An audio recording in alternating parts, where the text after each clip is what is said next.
미국의 주요 언론들이 우리나라의 코로나19 상황을 잇따라 보도하고 있습니다.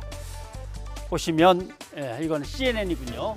한국의 누적 치명률은 0.12 정도 되는데 다른 나라에 비해서 상당히 적다라고 하는 겁니다. 그리고 인구의 63%가 3차 접종을 이미 끝냈다. 미국 같으면 30% 정도인데, 그 다음에 역시 몸이 약한 사람들이나 노약자들 위주로 백신을 빨리빨리 접종시켜서 일단 사망률을 상당히 줄였다라고 하는 게 CNN의 보도입니다. 월스트리트 저널도 한번 보겠습니다. 한국이 아마 코로나19를 가장 먼저 빠져나갈 것 같다. 왜냐하면 백신도 그렇고 공중보건 시스템에 대한 국민들의 신뢰도 높고 여러 가지 수단들을 두루두루 갖고 있다라고 월스트리트 저널이 보도를 하는군요. 근데 이제 막 정점을 지나고 어떤 변이가 나올지 모르는데 이렇게 보도를 하니까 뭐 기분이 나쁘진 않은데 고개를 갸우뚱할 수밖에 없네요. 일본 언론들도 잇따라 보도하고 있습니다. 보시면 지난 17일 날 62만 명까지 한국이 갔었다. 그런데 중증화가 오미크론은 상당히 적으니까 자영업자들이 너무 어려워하니까 힘들어하니까 방역 조치를 용감하게 완화하려고 지금 그러는 중이다 라고 아사히 신문이 보도를 했고요. 일본 현대 비즈니스나 뉴스위크의 일본판도 계속 우리 방역을 보도를 했습니다. 보시면 음식점 유흥시설 제한을 풀려고 하더라. 대통령 선거 때 특히 많이 늘어나는 것 같더라. 그 다음에 계약을 용감하게 해서 학교에서도 집단 감염이 확대됐다라고 보도를 합니다.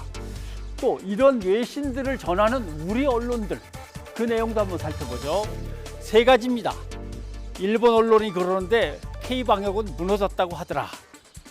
한국 방역은 상당히 성공적이어서 코로나19를 제일 먼저 탈출할 거라고 하더라. 두 개를 묶어가지고 다른 외신들은 다 괜찮다고 그러는데 일본 언론들만 한국 방역을 폄훼하더라.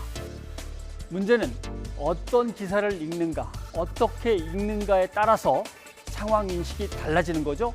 그런 인식들이 모여서 나의 인식, 나의 생각이 되고 나라는 사람이 만들어지는 거기 때문에 이거 어떻게 하면 좋을까요? 최근 우리 철학자들이 이 문제를 토의했습니다. 보십시오. 팬데믹 시대의 의견의 불일치와 전문가를 신뢰하는 방법에 대해서 철학자들이 논의를 했습니다. 알기 위해서는 그 사람을 믿어야 되는데 그 사람을 믿기 위해서는 또 제대로 먼저 알아야만 된단 말이죠. 이 딜레마가 있다는 거죠. 더 신뢰할 수 있는 전문가를 악착같이 찾아내는 것도 시민들의 책무다라고 하는 의견이 나왔고요. 그러면 더 신뢰할 수 있는 전문가는 어떻게 찾아낼 수 있을까? 보십시오. 해당 분야의 전문가인가 살펴야 된다. 예를 들면 호흡기, 감염병 전문가인지, 내과인지, 치과인지 아니면 한의사인지 같은 의사라도 다른 거죠. 그 다음에 과거에 그런 연구를 하거나 그런 기관에서 일한 실적이 있는지도 봐야 되겠고, 메타 전문가, 메타 기관에 호소해야 된다. 이거는 무슨 말이냐면 어떤 걸 발표하는 게 아니라 그 내용이 어떤 구조와 어떤 인식의 과정을 통해서 그런 결론에 이르게 됐는가도 상세하게 설명할 수 있는 구조, 인식의 구조도 아는 전문가가 필요하다라고 하는 겁니다. 그 다음에 이미 관련된 학계에서 동료들이 다 평가를 한 논문인지 그냥 자기가 아주 거칠게 써본 논문인지 이것도 전혀 다르다는 거죠. 그 다음에 객관적인 정보를 제공하는 것을 미리미리 갖고 있어야만 한다는 겁니다.